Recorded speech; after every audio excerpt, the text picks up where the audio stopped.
Good evening, fellow Toastmasters. In my school summer breaks, I used to visit my maternal grandparents in a small town in India.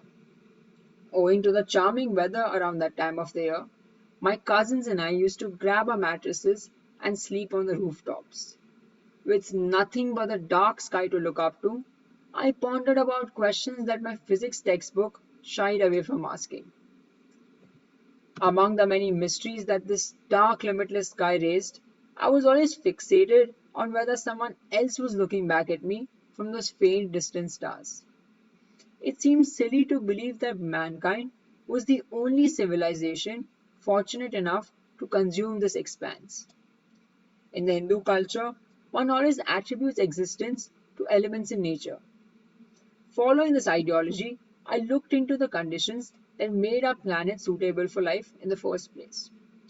As a result, I stumbled upon the principle of the Goldilocks zone.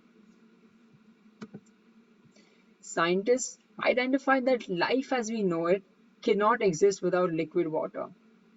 It's difficult enough to find water on a planet, let alone in the liquid form.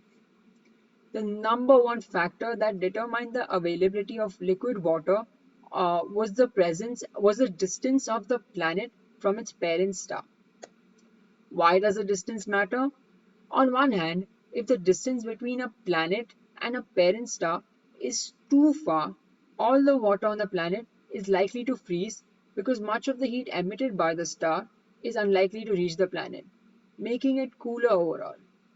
But on the other hand, if the distance between a planet and the parent star is too less, most of the water on the planet is likely to be lost because of excessive heat from the parent star. Using these ideas, astrophysicists identified the Goldilocks zone. The Goldilocks zone is the region in space around a star where a planet has the ideal temperature to let water exist in the liquid form. The distance between the star and the planet is not too far but not too close. It is just right enough to let water exist in the liquid form. The fairy tale connoisseurs in the crowd might be quick to identify the parallel between the Goldilocks story and the Goldilocks zone.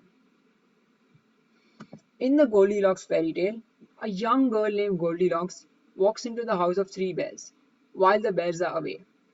Goldilocks finds three bowls full of porridge on the dinner table of the house. She tastes a spoonful of porridge from the first bowl on the table, which is to be eaten by the papa bear, and cries that the porridge is way too hot for her tongue. She then tries the porridge in the second bowl, which is to be eaten by the mama bear, and scoffs that the porridge is too cold for her. Finally, she takes the bite from the third bowl, which is to be eaten by the baby bear, and finds it to be at the ideal temperature suited to her.